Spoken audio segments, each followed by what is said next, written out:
ఎమ్మెల్యేగా దుబ్బాకలో అక్కడి ప్రజల్ని అక్కడి రైతులను వంచిస్తే ఆ ప్రాంత ప్రజలు తిరస్కరించిన రఘునందన్ రావు మళ్ళీ రంగు మార్చి మెదకు పార్లమెంట్లో ఓట్లేయమని అడుగుతున్నాడు. నేను అడుగుతున్న రఘునందన్ రావుకు ఓటేసి ఒకవేళ ఎంపీ అయితే నరేంద్ర మోడీ ప్రధానమంత్రి కాకుండా చంద్రమండలానికి ఏమైనా రాజు అవుతాడా? ఈ 10 ఏళ్ళు నరేంద్ర మోడీ ప్రధానమంత్రిగా ఉన్నాడు కదా, ఈ మెదకు ప్రాంతానికి ఒక్క పరిశ్రమ అయినా ఇచ్చిండా అని చెప్పి నేను బీజేపీ నాయకులను అడుగుతున్నా. నేను సూటిగా సవాలు విసురుతున్నా. ఈరాల బీజేపీ బీఆర్ఎస్ వాళ్ళకు మా మిత్రుడు చెప్తున్నాడు, పద్మశాలీల మీద జిఎస్టీ తీసుకొచ్చి ఇవాళ చేనేత పరిశ్రమను కుప్పగూల్చిండు, చిన్న పరిశ్రమలు అన్ని కూడా మూతపడ్డాయని చెప్పి ఇక్కడ ఒక నిరుద్యోగ యువకుడు చెప్తున్నాడు. నేను అడుగుతున్నా, నరేంద్ర మోడీ ప్రధానమంత్రిగా 10 ఏళ్ళు ఉన్నాడు, ఈ కల్వకుంట్ల చంద్రశేఖరరావు రాష్ట్ర ముఖ్యమంత్రిగా 10 ఏళ్ళు ఉన్నాడు, ఈ తన్నీరు హరీష్ రావు 10 ఏళ్ళు రాష్ట్ర మంత్రిగా ఉన్నాడు.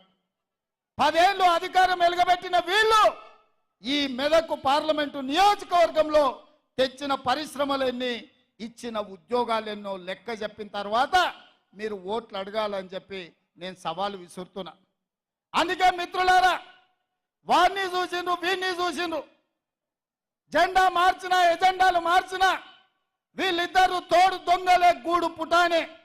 అయితే వాడు కాకపోతే వీడు ఈ మెదకును బట్టి పీడిస్తున్నారు తప్ప ఇందిరమ్మ కాలంలో తెచ్చిన పరిశ్రమలు ఇవాళ లక్షలాది మందికి ఉద్యోగ ఉపాధి అవకాశాలు వచ్చినాయి తప్ప ఇవాళ వాళ్ళ వల్ల అయ్యిందేం లేదు. నేను గుర్తు చేయదలుచుకున్న ఈ ప్రాంత ప్రజలకు, ఆనాడు పంజాబ్ తీవ్రవాదుల చేతుల్లో తుపాకీ తూటాలకు బలయ్యి చివరి రక్త పట్టు వరకు దారపోసి నేల కొరిగిన ఇందిరమ్మ నేల కొరిగినాడు ఈ మెదకు పార్లమెంటు సభ్యురాలుగానే చివరి శ్వాస వదిలినరు. ఈ సంగతి మరవద్దు మెదకు బిడ్డలు. ఆనాడు మీ రక్తాన్ని చెమటగా మార్చి ఈ 3 రంగుల జెండాను మీ భుజాల మీద మోసి ఇందిరమ్మను పల్లకీలో పార్లమెంటుకు పంపించింది కాబట్టి ఇందిరమ్మ ఈ దేశానికి ప్రధానమంత్రి అయింది. మెదకు జిల్లాకు వేలాది పరిశ్రమలు వచ్చినాయి, లక్షలాది ఉద్యోగాలు వచ్చినాయి, ఈ ప్రాంతం అభివృద్ధి పదం వైపు నడిచింది. కానీ నరేంద్ర మోడీ ప్రధానమంత్రిగా, కల్వకుంట్ల చంద్రశేఖరరావు ముఖ్యమంత్రిగా మనకు ఏకాన ఇచ్చింది లేదు, ఈ ప్రాంతాన్ని అభివృద్ధి చేసింది లేదు. అందుకే మిత్రులారా, ఇవాళ చంద్రశేఖరరావు పని అయిపోయింది, ఆయన లేవలేకుండా పడ్డాడు, కార్ఖానకు పోయింది, ఇక తూకాణం బంద్ అయింది, తుక్కు కింద దాన్ని తూకం పెట్టి అమ్మాల్సిందే.